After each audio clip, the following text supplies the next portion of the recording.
Dave here from Geeky Guys, and welcome to another episode of 18 Days Till Halloween, 18 horror movies and 18 horror movie reviews. Today we're having a look at a Canadian slasher horror flick from 2024, written and directed by Chris Nash. It's very much a Halloween Friday the 13th for the new generation. It kind of has that kind of vibe, although probably not quite as good as either, I would probably say. It stars Rye Barrett, Andrea Pavlovich, and Lauren Marie Taylor. I should say. It's interesting in that it's very ambient, very atmospheric, very chilling kind of atmosphere, slow build throughout all the film, as it's mainly set from like the killers from the slasher's perspective, which is very different to what we normally see when it's normally the victims are normally front and center. So it's very interesting in that way. The other way that it's interesting and slightly weird and unnerving is it doesn't have like any music build up, it doesn't have any sound effects. It's all just very much ambient, standard background noise of the people talking and shouting, screaming, obviously at times. Sound of motors and cars and trees and birds, and that is it. That is pretty much all you get for most of the film. Which is very strange for a horror, because horror is always, obviously, can build chills in silence. And as we said with the horror that I reviewed yesterday, and the You'll Never Find Me, where it's just a bit of a two-hander and two people talking, it can still be very chilling, very suspenseful, and very scary. So it doesn't affect it, but maybe it would have been slightly improved. I don't know. It'd be interesting to see two versions, one with kind of music and sound effects, suspense and build up and background, and one with the standard without, and just see which is better. But the basic story, very kind of similar to other slasher films, really. The character played by Rye Barrett is a young man called I'll tell you in a minute. Johnny, that's it. Couldn't think there for a minute. Moment a bit blank. Yes, it's this young man called Johnny. 60 years ago, lived in this White Pines park, like national park, with his father, and there was a lot of loggers up that way, doing a lot of logging work, obviously. And his family basically used to run shops and stores up there, selling sort of soap and razors and basic supplies to the loggers, but at quite inflated prices, which they were not very happy about. And Johnny, he was a little bit slow, struggled a little bit, probably things like learning difficulties, things like that. And basically, because of the loggers and firefighters up their way being against kind of their family because of the prices and feeling like they were being ripped off, they decided to play a prank. And they told Johnny that there was a massive bag of toys that they'd found on top of this fire watchtower. Now, if you remember the old fire watchtowers, we don't really have them here in the UK, but in America they usually are the big wood, generally, sometimes metal structures that are big tall watchtowers to look for forest fires and wildfires and things like that. And basically he went up there.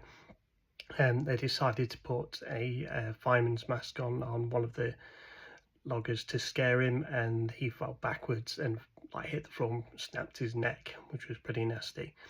And then one of the loggers also tripped over one of Johnny's toy cars as well, and broke his ankle and was out of work for a long time. So he was not happy about that, and got into an altercation with his father.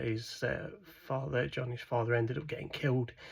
And then basically, as you have with all these things, there was kind of a revenge thing going on, where his spirit came back. And they do manage, obviously 10 years prior to when this film is set, it kind of gives you the backstory that he was kind of defeated and buried, and the only thing that would keep him down and would stop him from coming back was this necklace locket thing that his father and mother had given him.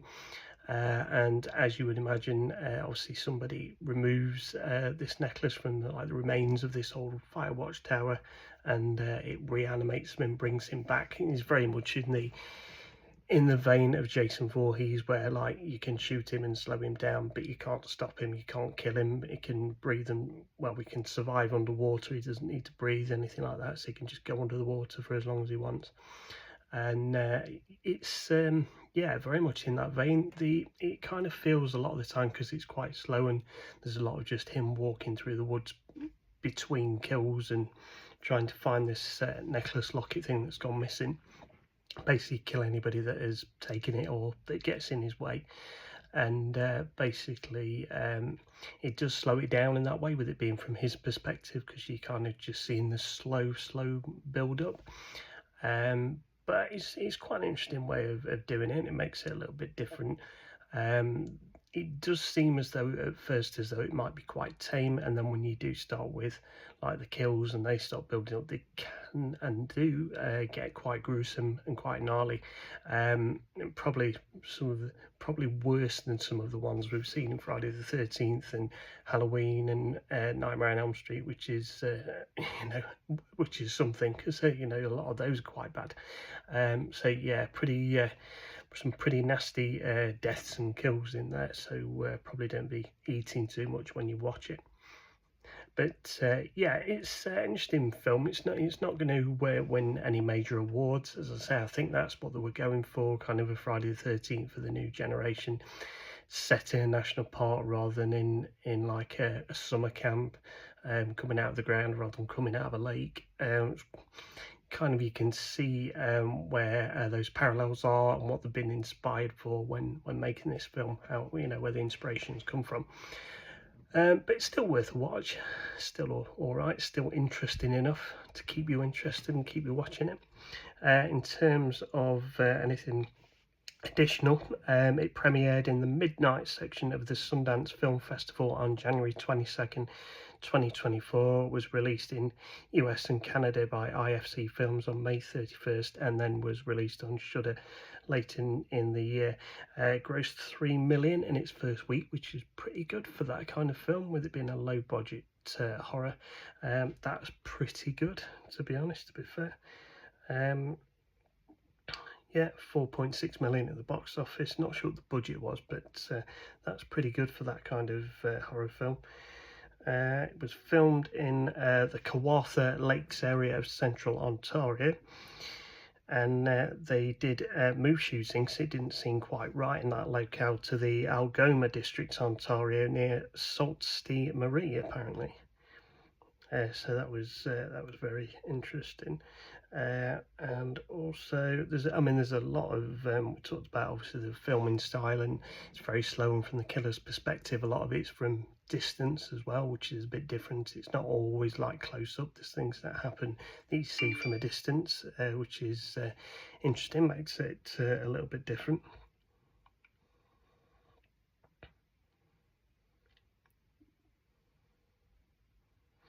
And it looks as though in 2024 a sequel to In a Violent Nature was announced at San Diego Comic-Con.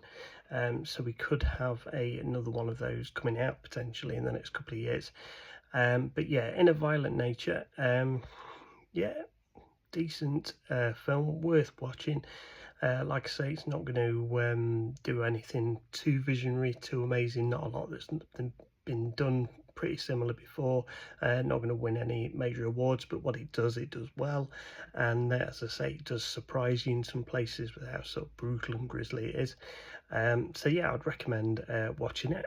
Let us know what you think yourself of In a Violent Nature, and if there's anything we've missed, let us know. And obviously we will see which movie I go for to review in tomorrow's episode of Horror Reviews, in the lead up to Halloween 2025, which is coming up in a few days.